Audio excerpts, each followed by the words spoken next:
Hi everybody, my name is Victoria. Welcome back to my channel. Today I'm going to be doing the mid-year freak out book tag, and let's just jump right into it. So a quick overview of some stats. I have read 19 books this year, I believe, so far, and they have been mostly fiction, 4 nonfiction, and then the rest fiction. And so, yeah, it's been a better reading year for me than I have had in the past year or two, probably since my son was born. This has been a better reading year for me in both quantity and quality. I feel like I'm really picking up things that I've loved.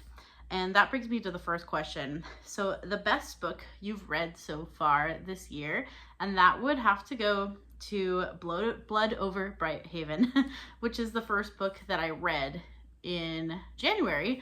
So we started the year really strong.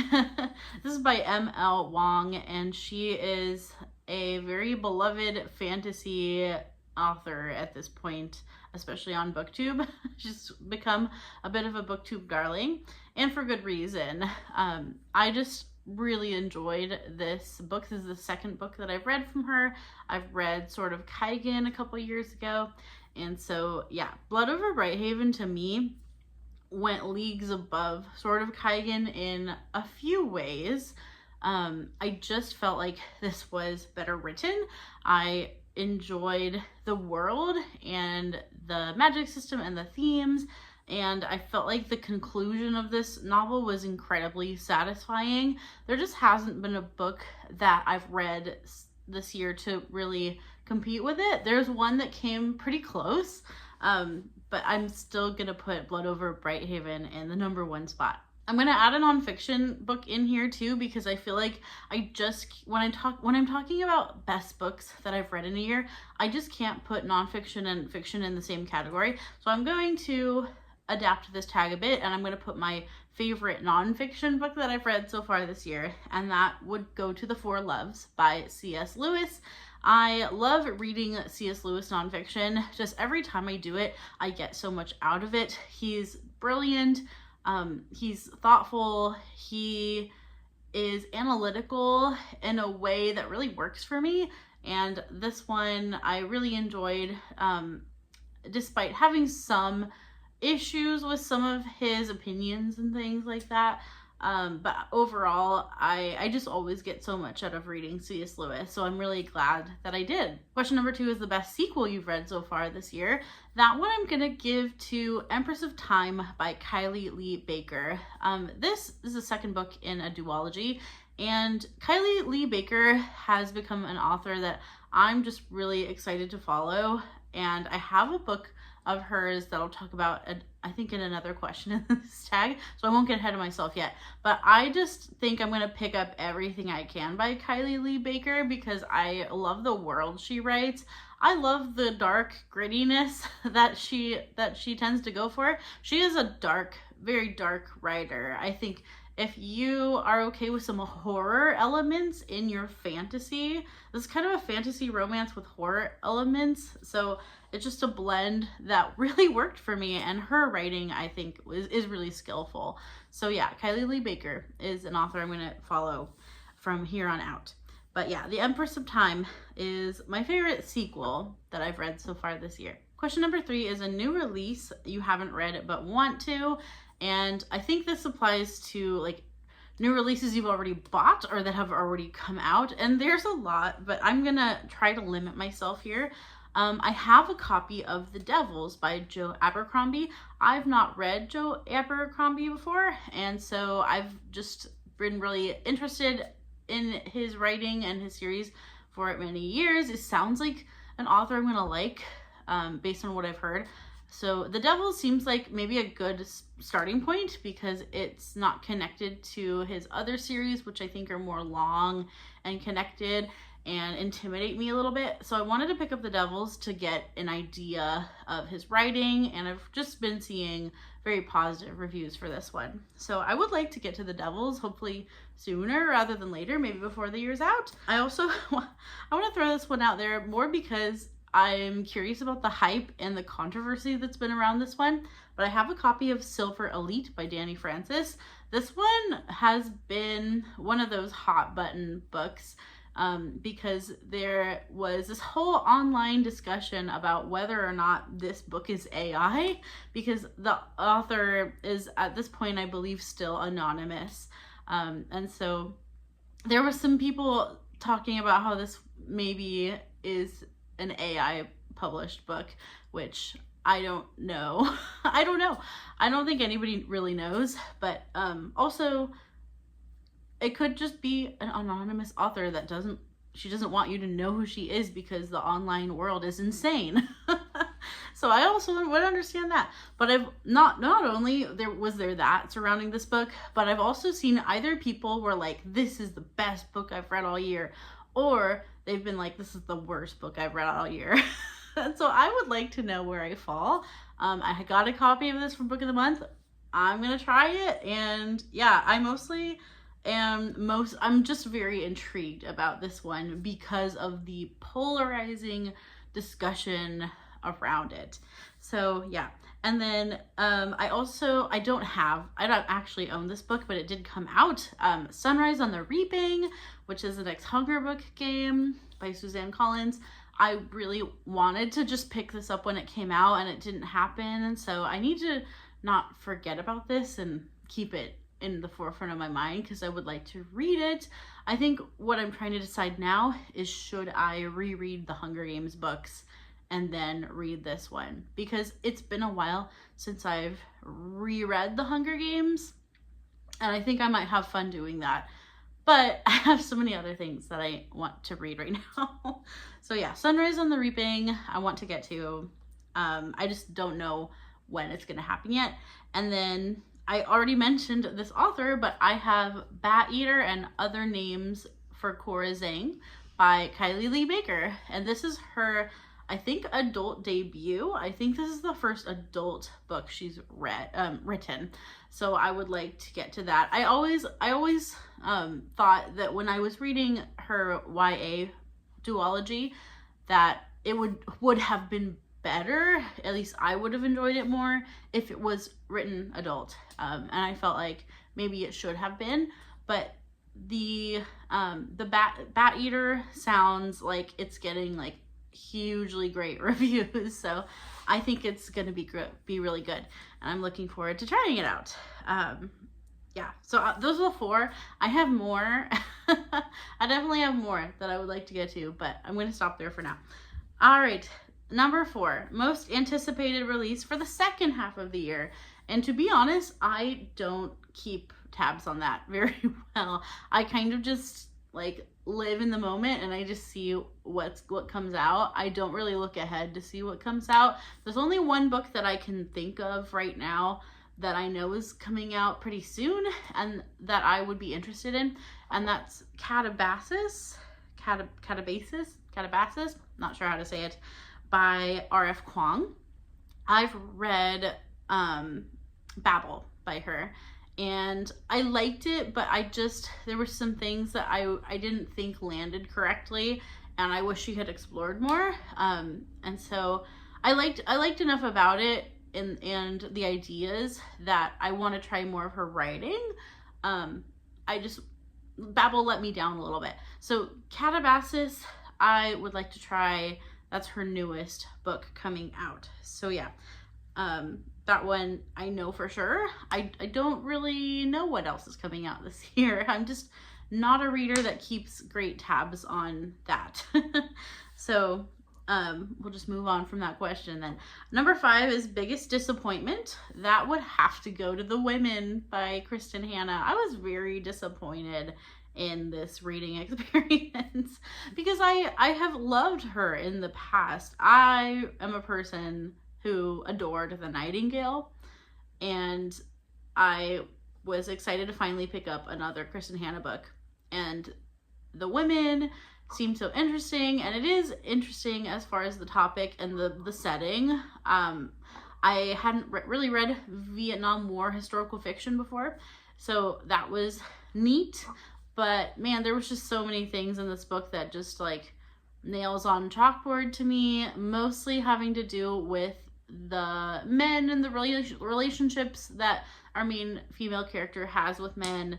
Yeah, it was enough to just really sink this book for me, despite there being a lot that I liked about it. So yeah, I was really annoyed with this one. So yeah, The Women was a pretty big disappointment. Number 6 is Your Biggest Surprise, and I'm going to give that to a novella, and that would be The Short Second Life of Bree Tanner by Stephenie Meyer. I enjoyed this more than I thought I would. I think I went in with very low expectations because it's like a weird middle book between Breaking Dawn. It's after Breaking Dawn and then before Midnight Sun, and it just seemed like kind of like a throwaway story. And I ended up really liking what it did and what it did with this character. It follows a character who you only see very briefly in Eclipse, I believe. And I was very surprised by this and how much I was invested. Stephenie Meyer, I'm telling you, Twilight will always have a place in my heart. Stephenie Meyer just knows how to write a good story. Say what you will about the Twilight series, but she hooks me. She hooks me every time. Yeah, so that was definitely a surprise that I liked it as much as I did. Number 7 is Favorite New Author. I'm going to give that to Charlotte McConaughey, who wrote another book that I just really adored, a new release, and that was Wild Dark Shore. Now that I've read that one, I'm absolutely going to pick up everything else by Charlotte McConaughey. I can just tell she's got serious writing chops, and yeah, I'm looking forward to seeing what else she does. I own another book by her. I own Once There Were Wolves, and so I will put that a little more on a higher priority level, I think, because I just really loved Wild Dark Shore so much. Number 8, newest fictional crush. Sometimes I skip this question, but this year I feel like I've read some books where I could actually pinpoint a crush. And I think that's gonna have to go to George in The Song of the Lioness by Tamara Pierce. We're doing a read along of this, and I've read the first 2 books in the Song of the Lioness, and George. I'm Team George. Even though George doesn't always do things also that I love. I have problems with love interests in this series already, even after 2 books. But I would say if there's anybody who I'm rooting for, it's George. He's also got he's like a thief, he's like a rogue. And then I just love I love his friendship with our main character, Alana. I think maybe that's what I like about them, is that they have a strong friendship. And yeah, and George is definitely wanting that to be more. At this point when I'm reading, Team George all the way. Enough said. Question number 9 is newest favorite character, and for that one I'm going to give it to Matilda. I recently read Matilda by Roald Dahl. I was shocked that I'd never read this before. It just seemed like a book that I should have read when I was a child, and that I would have loved when I was a child, and I absolutely loved it as an adult. Matilda was amazing from beginning to end. Matilda herself is just the most lovable character, and Roald Dahl really knows how to pull on your heartstrings when it comes to Matilda, and he did on mine. So yeah, she's my newest favorite character in a book. Number 10, book that made you cry. We're going to go back to a book we've already mentioned. That is Wild Dark Shore. This is the only book that I think made me actually have tears rolling down my face, like actual crying, not just like tearing up, but like I was like crying. So yeah, this book did that for me. I'm telling you, go read this book. I'm singing this book's praises. And it's very buzzy and popular right now, so I think it has caught on quite a bit. It's like really high up there, I think, on the best-selling lists and stuff, which is great. I think this book really deserves it. I just loved it. Okay, and it did make me cry. Number 11 is a book that made you happy. For that, I'm going to go with Life, the Universe, and Everything by Douglas Adams. This is the third book in the Hitchhiker's Guide to the Galaxy series. I'm really enjoying these. I have a couple more books, I think, to read in the series. I liked book 3 more than I liked book 2 even. So yeah, always have a good time with the humor. It's just my kind of humor. It's very silly. Also British humor. I love British humor. So yeah, there's that one. I rated this one sort of low. I only gave this one 3 stars, but I'm gonna throw out there First Time Caller by B.K. Borison, because I really enjoyed most of it. I just thought the ending was kind of lame. But I really liked this book as far as like the banter. The main character is the strongest part of this book. I did not like the male character, so that's also what brought it down for me. But I thought this book had so much that I did enjoy, so it kind of just fell in a very midpoint for me. But as far as like lighthearted books that make you happy, I'm gonna mention this one because for the most part I was having a fun time until I wasn't. So yeah, I actually think I'm not gonna give up on this author. I'll probably try the next one because I believe she has a sequel coming out to this. So I might give it a go, just because there was enough in this book that I did like. I have hope. But there was also so much that brought it down for me. So yeah, I'm gonna mention it though as a book that made you happy, because I know many people are loving this book. I seem to be in the minority on this one because I don't think I've seen anyone say anything bad about it. So it's just me. Number 12 is Most Beautiful Book You've Bought So Far This Year, and that's actually on the shelf right behind me. I'm gonna give it to this Earthsea Books of Earthsea compilation. That's the illustrated edition, and I've been eyeing it for a really long time, for like years. It was like ever since it came out, and I finally just bit the bullet and got it. I love Earthsea. I've read the whole series of the Books of Earthsea, and I just wanted it in my collection. So will I actually read out of that book? Maybe. I would like to. It's just humongous. So I have to like put it on a table when I read from it. But it's beautiful, has beautiful illustrations. It's just a lovely book. So I'm really glad I finally have that, and for a series that I love. Question number 13, and I believe it's the last question also, is what books do you need to read by the end of the year? The only true plans that I have are my Tamara Pierce read along. So I'll definitely be reading a Tamara Pierce book every month. So you can expect that. And then I have decided, against my better judgment, I'm going to, before I get to Wind and Truth, I want to fill the holes that I have in my Cosmere reading.